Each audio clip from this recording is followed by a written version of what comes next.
안녕하세요. 라이브톡을 찾아주셔서 감사합니다.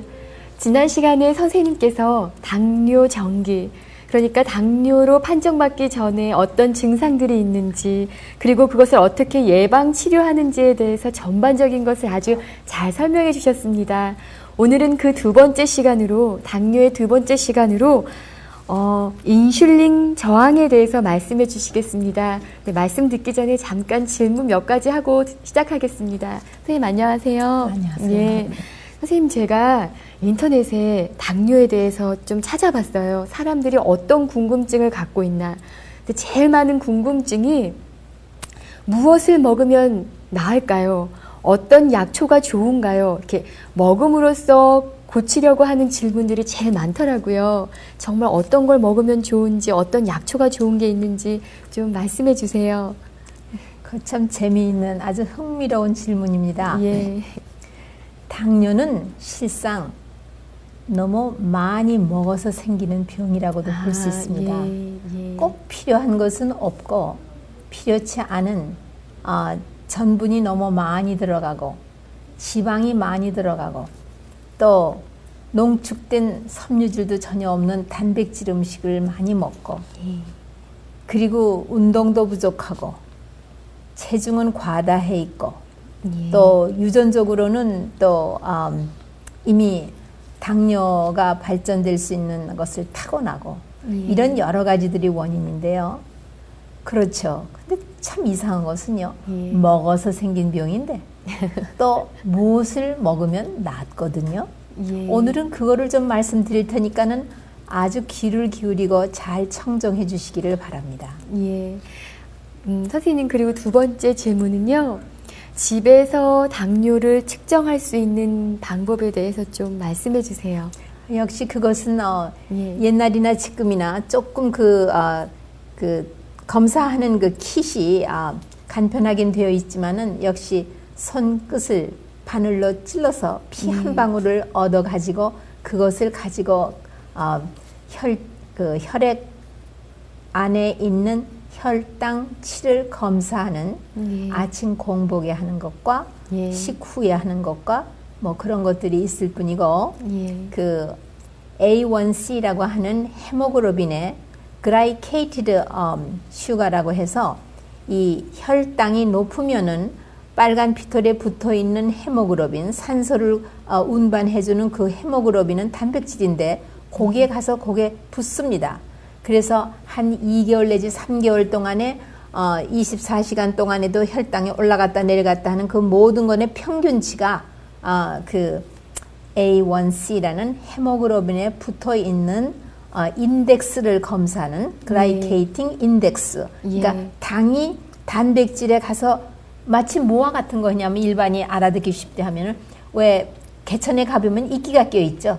이끼처럼 혈액에 있는 당이 그 단백질하고 붙어 있는 그것을 그 인덱스를 측정하기 때문에 지나간 2달 내지 석 달 동안의 평균치가 나오게 되어 있습니다. 그래서 당뇨 전기는 5.7에서 6.4 그 사이가 당뇨 전기입니다. 그리고 그거보다 미친 정상이고 6.4보다 높으면은 성인 당뇨라는 진단을 붙이게 되어 있습니다. A1C는 그럼 병원 가서 검사해야겠네요. 병원에 가서 검사해야 되죠. 그 다음에 또 뭐 글루코스 토러런스 테스트라고 해서 당이 들어있는 아주 농축된 물을 먹여가지고 2시간마다 계속 검사하면서 몸에서 당을 처리할 수 있는 그 저력이 얼만큼 있는지 없는지 그런 거를 보는 것인데 그건 아주 위험하고 병원에서만 해야 되는 것입니다. 그러면 오늘 말씀 선생님 부탁드리겠습니다. 네. 참 이렇게 다시 여러분을 대할 수 있어서 참으로 반갑습니다. 제 마음으로는 제가 아시는 여러분도 참 많이 있는데 제가 뵙지는 못했고 그분들은 인터넷을 통해서 저를 보셨다고 전화도 주시고 참 여러 가지로 재미있는 일이 참 많이 있습니다. 어쨌든 참 다시 뵙게 돼서 무척 반갑습니다. 오늘은 당뇨를 중심으로 빼놓을 수 없는 인슐린 저항, 이 인슐린이 저항한다는 이것은 이 인슐린이 저항하기 때문에 어떤 현상이 일어나냐면 인슐린이 혈액 가운데 너무 많아서 여기에 대한 무서운 합병증이 당뇨라는 진단을 받기 전에 벌써 이미 자리를 잡고 시작을 하고 있습니다. 그래서 제가 이 문제를 선택했고, 어떻게 그러면은 예방 처리해서 인슐린의 저항을 없애고 정상적으로 인슐린이 아주 민첩하게 그 반응을 보일 수 있는 그런 상황이 될 수 있는가를 말씀 나누겠습니다. 인슐린 저항하면은 인슐린이 하는 일을 먼저 아셔야 되겠습니다. 인슐린이 하는 일은, 인슐린은 호르몬입니다. 그리고 췌장에서 분비되고 있습니다. 췌장에는 한 20% 정도는 내분비에 관여되는 호르몬을 분비하고 있고 80%는 외분비라고 해서 소화효소를 분비해서 소화기 12장으로 내보내는 일을 합니다. 여기서 내분비 계통에서 인슐린하고 그루카곤을 분비하는데 이것은 호르몬입니다. 오늘은 인슐린에 대해서만 얘기하겠는데, 이 인슐린이 하는 두 대표적인 일이 있습니다. 우리가 음식을 먹으면, 전분을 먹든 단 것을 먹든 먹으면은 흡수가 돼서 혈당이 올라갑니다. 슬슬. 정상적으로는 인슐린이 이 혈당을 간세포나 근육이나 지방세포에 가서 초인종을 누르고 문 열어 하고 락킹을 하면은 문이 창 열리면서 당이 세포 안으로 들어갑니다.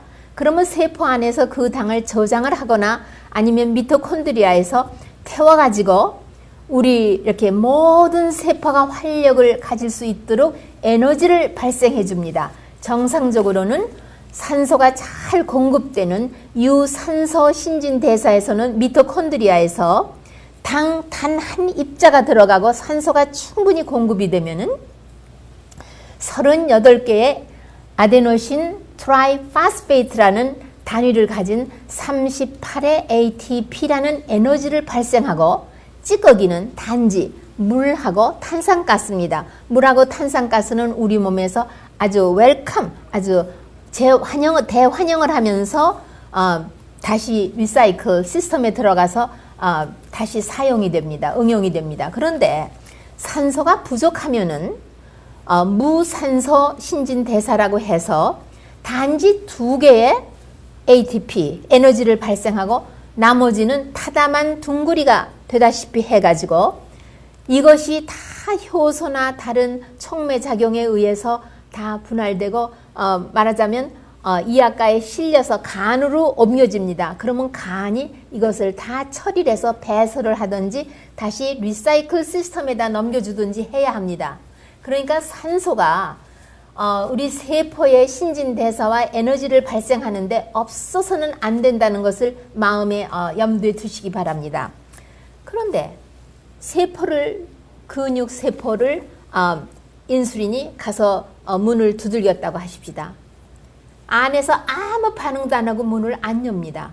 그러면은 혈당은 여전히 혈액 가운데 당은 계속 돌고 있고 계속 도는데 소화기에서는 계속 당이 흡수가 되니까 당이 점점 높아집니다. 당이 높아지면은 췌장은 신호를 받고 인슐린이 부족한가 하고 인슐린을 더 분비합니다. 그런데도 또 반응이 없습니다. 그러니까는 당은 높아지고 인슐린까지도 높아집니다. 당이 높은 것도 당뇨에 있어서는 합병증을 가져오지만 그 당이 높아서 가져오는 합병증은 그렇게 심한 게 아닙니다. 인슐리네미아라고 해서 하이퍼인슐리네미아, 인슐린이 혈당에 높다. 혈당 인슐린치가 높다. 이러면은 엄청난 무서운 합병증을 가져오게 됩니다. 그래서 인슐린 저항이라는 것은 당뇨에서 반드시 퇴치를 해야지만 당을 조절하고 합병증을 예방 치료하고, 또 당뇨 전기에 있으신 분은 당뇨로 넘어가지도 않고 정상적으로 그렇게 하실 수가 있는 것입니다.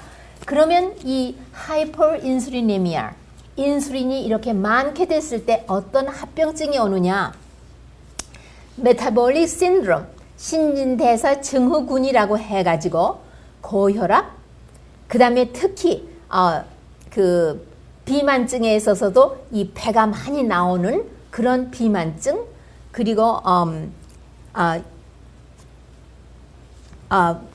중성 지방이 높은 거, 네, 그 다음에 좋은 지방이 낮고 나쁜 지방이 또 높은 거, 이런 것들이 다 합병증으로서 이 신진대사 증후군에 속하고 있습니다. 그 다음에 HDL 좋은 콜레스테롤이 낮으면은 어떠한 합병증이 오는지는 여러분이 의사들한테 들으셔서 누누이 들으셔서 좀 아실 것입니다. 그런데 얼마나 많은 사람들이 이렇게 인슐린 저항을 가지고 있느냐 하면은요, 이 40대 전 사람은요, 아주 젊은 사람인데 한 10%가 이런데 문제에 걸려 있고요. 60이 넘으신 분들은 44%, 엄청난 숫자가 바로 이 인슐린 저항을 가지고 있습니다. 그러면 인슐린이 처음에는 이렇게 많이 만들어내지만 나중에는 결국은 인슐린 부족증으로 또 떨어지게 되는 경향이 있죠. 바로 이 인슐린 당뇨 전기에 놓여 있으신 분, 예를 들면 아침 공복 당이 100에서 125, 여기에 딱 걸려 있으신 분, 100 미만은 정상이고 126부터는 성인 당뇨라는 진단을 받게 되죠. 이분들이 특히 이 당뇨, 인슐린 저항을 많이 가지고 있기 때문에 합병증이 이미 당뇨라는 진단을 받기 전부터도 생기고 있다는 것입니다. 그러면은 우리가 여기서는 요만큼 얘기하고요. 왜냐하면 세포가 인슐린이 문을 두드려도 문을 열어주지 않는 그 많은 이유들이 있습니다.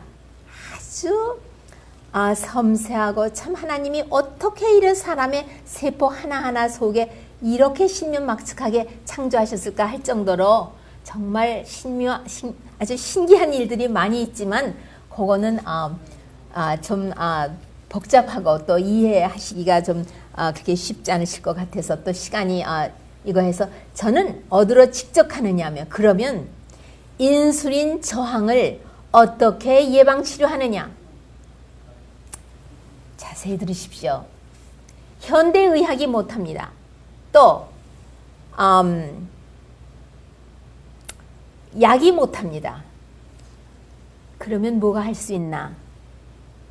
첫째가 이 라이프 스타일, 건강한 생활 습관 중에서도 첫째가 운동입니다.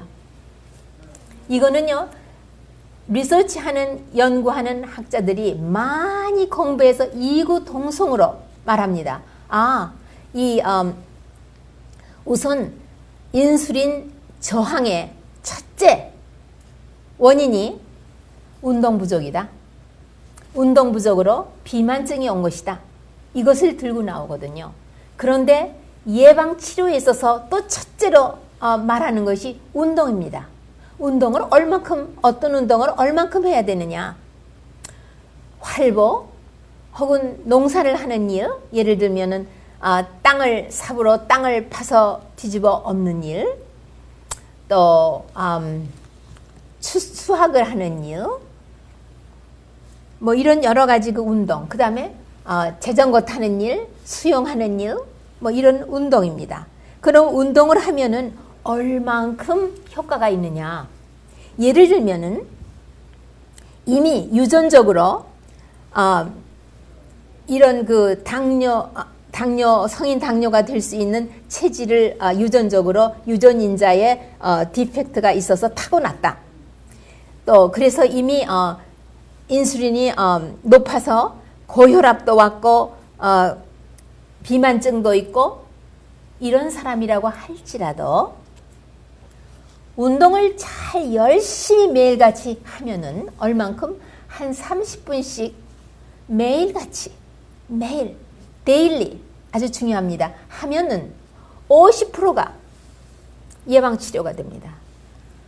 또 합병증이 왔다 해도 합병증을 아주 느릿느릿하게 진행을 거의 못하도록 할 수가 있습니다. 합병증은요, 한 번 왔으면은 그거를 다시 오기 전 상태로 회복시키기는 무척 힘듭니다. 하지만 빨리 오지 않도록 붙들어주는 그런 일은 할 수가 있습니다.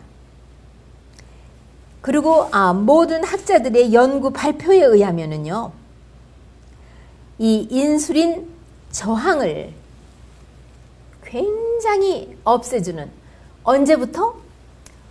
아주 운동을 시작해서 근육이 활동을 시작하면, 근육이 움직이기 시작하면은 벌써 인슐린은 아주 민감하게 반응을 보이는 것을 알게 됐습니다. 세포가 인슐린이 초인종을 누르면 문을 딱 열어서 당의 입자를 탁탁 받아들이는, 왜? 운동을 하니까 세포가 에너지를 빨리 발생해주지 않으면 안 되고, 또 운동을 하니까 산소가 공급돼서 세포 안에 미토콘드리아가 그 당을 태울 수 있는 그런 조건이 갖추어지기 때문에 문을 열고 당을 받아들이게, 어떤 게 먼저인지 후인지는 딱 계란이 먼저냐 병아리가 먼저냐 하는 거와 좀 비슷하지만 자관 그렇습니다. 그렇기 때문에 운동 부족은 인슐린 저항의 첫째 문제요. 운동을 해서 근육이 움직이기 시작하는 것은, 에너지를 필요로 하는 것은 예방치료의 첫째 문제로 등장을 하고 있습니다. 그것도 매일매일 하는 운동이요. 그 다음에, 그런데 운동이 참 쉬운 것 같은데 그렇게도 안 됩니다. 뱅뱅뱅뱅 돌면서 무엇에 홀려서 못하는지, 저깅 숯을 사다 놓고, 운동화를 좋은 곳을 사다 놓고, 양말도 편안한 목자 양말을 사다 놓으시고 다 준비를 했는데 하루 이틀 3일 먼지를 받고 있고 나가서 실제로 운동을 못 하시는 경우가 너무 많습니다. 둘째로는 건강한 식사 하시는 것입니다. 한동안은 당뇨가 고단백질 식사를 하고 전분 음식을 안 먹으면 해결이 되는 줄 알았습니다. 그러나 고단백식을 하면은 합병증이 더 빨리 오며, 왜? 고단백에는 여러분이 아시는 대로 포화 지방이 많고 콜레스테롤이 있기 때문에 고지질, 혈액에 고지질증이 와서 동맥경화증을 일으키기 때문에 심장혈관 질환에 의해서 심장마비라든가 또는 중풍, 그리고 신장이 빨리 기능을 손상을 입어서 당뇨로 오는 신장의 합병증, 그 다음에 눈의 망막에 오는 거, 그 다음에 눈의 저 망막의 그 혈관이 동맥경화증으로 말미암아 잘못돼서 그 시력을 잃게 되는 그런 합병증이 많이 오는 것을 알기 때문에 절대로 고단백질은 아닙니다. 그러면 무슨 음식이지? 전분이 70% 내지 80%를 차지하는 그런 식사의 메뉴를 짜는데 반드시 전곡이래야만 됩니다. 정제한 흰쌀 흰밀가루나 설탕은 물론 하나도 안 되고요. 그리고 섬유질이 아주 많은 음식, 그러면 섬유질이 많은 이런 전곡의 음식이나 과실이나 야채에 있는 섬유질을 먹었을 때 어떠한 현상이 일어나느냐? 인슐린이 많이 필요로 하지 않습니다. 왜냐하면 우리가 이런 전곡의 음식을 먹고 섬유질을 잘 많이 있는 것을 섭취하면은요, 소화가 다 돼서 전분이 당이 됐을 적에도 소화기에서 이 섬유질이 당을 딱 붙들고 한 4시간 정도, 혹은 지방이 또 적당히 넛이나 씨앗이 들어갔으면 5시간 정도를 당을 계속 잡고 소장을 여행하면서 당을 한꺼번에 흡수되어서 간으로 올라가서 혈당이 쭉 올라가는 그런 일을 예방해 주는 것이 섬유질입니다. 그러니까 당이 쭉 올라가지 않으니까는 췌장은 자극을 받으면서 인슐린을 많이 분비해야 할 필요가 없고 조금씩 필요한 것만큼 늘 분비하면 되기 때문에 샤워를 받지 않습니다. 그렇기 때문에 이 섬유질이 대단히 중요한데, 섬유질에는 용해성 섬유질과 비용해성이 있는데 둘이 다 필요로 하되 특히 당뇨에는 용해성 섬유질이 있는 음식이 대단히 중요합니다. 그러니까 곡식 중에서도 통밀, 그리고 보리, 그리고 오트, 귀리, 이런 통밀가루가 더욱 좋은 것은 거기에 있는 섬유질이 대단히 좋기 때문입니다. 그 다음에 이 섬유질을 위해서, 섬유질은요 당뇨 환자나 당뇨 전기에 있는 분에게만 유익한 것이 아니라 건강한 사람에도 유익하고요. 심장 혈관 질환이라든가 중풍을 예방하는 데도 꼭 필요하고, 당뇨가 오기 전에 대개는 사람들이 심한 변비를 호소합니다. 변비도 예방을 해주기 때문에 당뇨 전기 증세가 오기도 전에 당뇨를 예방해주는 그런 일을 바로 이 섬유질이 합니다. 그 외에도 상당히 많은. 그러면 단당은 절대로 안 된다. 설탕은 물론 안 됩니다. 많은 의사들은 인슐린을 주고 먹는 당을 낮추는 약을 처방해주면서 당 글쎄 적당히 알아서 해, 이런 정도로 놔두지만 우리 생활 습관을 바꾸는 우리 천연치료의 예방치료 차원에서는 단당은 절대로 안 됩니다. 그러면 당 하면은 무엇이 당이냐 하면은요,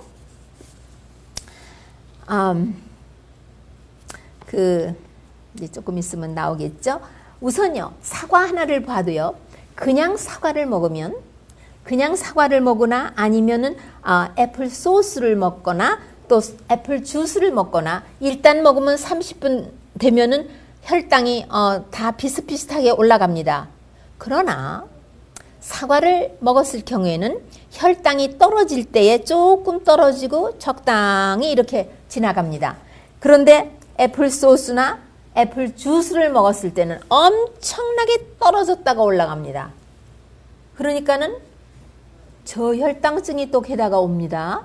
저혈당증이 한 번 오면은 우리의 전치두뇌는 샥을 받아서 다시 저혈당이 정상으로, 우리가 단 거를 마시고 해서 처리가 된다고 해도 여전히 회복이 되려면은 미니멈 1시간에서 플러스 마이너스 15분, 45분에서 1시간 15분, 75분이 걸려야지 다시 이 지력을 회복하는 것이 됩니다. 그러니까 저혈당증을 한번 받는다고 하면은 우리 지력에 엄청난 샥을 받게 되는 것입니다. 그 다음에 당뇨 하면은 우선 뭐가 부족하느냐 하면 특히 선택적으로 많은 영양이 부족해요. 많은 영양이 부족하고 균형이 잡혀 있지 않아서 당이 많고 지방이 많고 단백질이 많고 이래가지고 몸에서 문제가 있는데요. 특히 당이 신진대사를 하기 위해서 필요한 중성 광물질이 부족합니다. 중성 광물질에서 예를 들면 크로미움이라든가 베나디움이라든가 매그네슘, 맹가니즈, 포테슘, 이런 그 중성 광물질이 부족하고요. 비타민 B 중에서도 비타민 B6가 부족합니다. 그 다음에 뇌는 당만을 영양소로 그 뇌세포 안에 있는 미토콘드리아는 당만 산소로 인하여 태울 수가 있고, 이것을 태울 때 꼭 필요한 거는 비타민 B1, 다이아민, 그리고 칼슘, 그 다음에 산소, 이것이 있어야지만 당을 태워서 에너지를 내서 우리가 지력을 사용할 수 있고 이 뇌가 활동을 할 수가 있습니다. 다른 근육이나 다른 데에 있는 세포들은요, 지방도 태우고 단백질도 태우고 그렇게 할 수 있지만 뇌는 그렇지가 않습니다. 그리고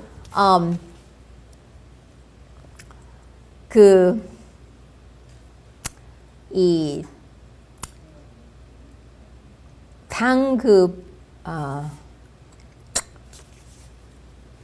아티피셜 스위트너가 있죠. 아티피셜 스위트너는 전 먹어도 되느냐? 예, 아닙니다. 저희 천연치료에서는 절대로 왜 거기에 대해서 리서치를 해보니까요, 이 아티피셜 스위트너를 대신 사용한 사람들이요, 그를 먹고 나서 식욕이 많이 증가해서 체중이 많이 느는 것을 알게 됐습니다. 그래서 저희는 그것을 권하지 않고, 그럼 뭘 하느냐? 혀끝을 훈련시키도록 훈련시키면요. 의지로서 선택하고 하기 시작하면은요. 잠깐 동안에 훈련이 됩니다. 우리의 혀끝이. 그래서 혀끝을 훈련이 되면은 우리가 살 수 있는 길이 생깁니다. 그 다음에 meal time, 식사 시간 대단히 중요합니다. 24시간을 놓고 오전에는 당에 처리하는 능력이 우리 몸에 당뇨 환자라 할지라도 정상적인 사람을 포함해서 다 활발합니다. 비교적 그 사람으로서. 그러나 오후가 되고 저녁이 되면은 굉장히 더 부진 상태로 들어갑니다. 그리고 생체 리듬에 대해서 여기서 잠깐 다시 말씀드리면은요.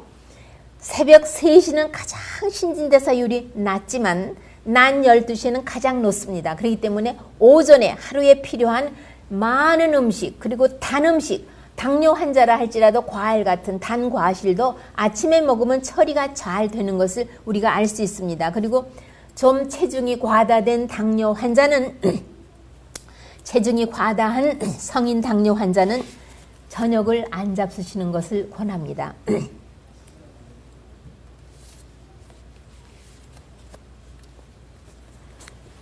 죄송합니다. 그러니까 이제 말씀 들으니까 뭡니까? 그러면 췌장은요. 모든 선장기, 호르몬을 분비하는 장기는요. 밤에는 자야 되고 낮에는 깨어나야 됩니다. 췌장도 틀림없이 밤에는 자야 되고 낮에는 깨어나야 합니다. 그렇기 때문에 인슐린이 아주 예민성을 띄우고 세포와 같이 민첩하게 일을 하기를 바라시면은 여러분이 밤잠을 충분히 주무시고 잠 부족이 없고 적어도 저녁 10시에서 아침 6시까지는 건강을 위해서 자는 시간을 해서 여러분의 귀하고도 소중한 췌장을 밤에 잘 아주 재울 수 있는 아기처럼 곱게 다루셔야 할 것을 부탁드립니다. 네, 선생님 말씀 감사합니다. 오늘은 인슐린이 어떤 일을 하는지 또 인슐린 저항에 대해서 잘 설명해 주셨는데요.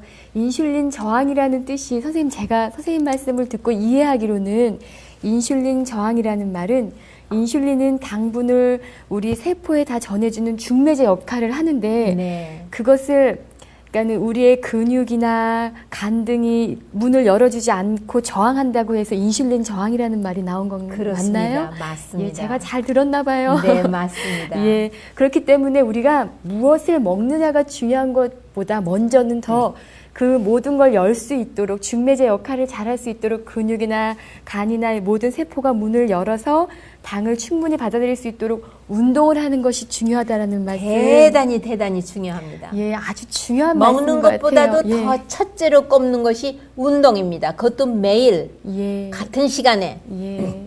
예. 시청자 여러분 혹시 주위에 당뇨나 당뇨 전기를 앓고 계신 분들이 계시면 무엇을 먹느냐가 중요한 것보다도 어떻게 매일매일 운동을 해서 우리 근육을 깨우느냐가 더 중요하다는 거 꼭 전해주시고 이 프로그램도 소개시켜 주시기 바랍니다. 또 다른 질문들이 몇 가지 있는데요. 시간이 벌써 다 돼서 네. 다음 시간에 하도록 그러니까는 하고요. 먹는 것이 중요하지 않다는 것이 아니라 네. 먹는 것보다도 첫째로 꼽는 것이 매일의 네. 운동. 예. 그 다음에 둘째로는 먹는 것을 정말 생명이 있고 깔끔한 우리 몸이 필요로 하는 음식을 먹어서 세포의 기름때와 모든 것을 닦아 주셔야 하는 것이 여러분과 저의 몫인 것 같습니다. 예.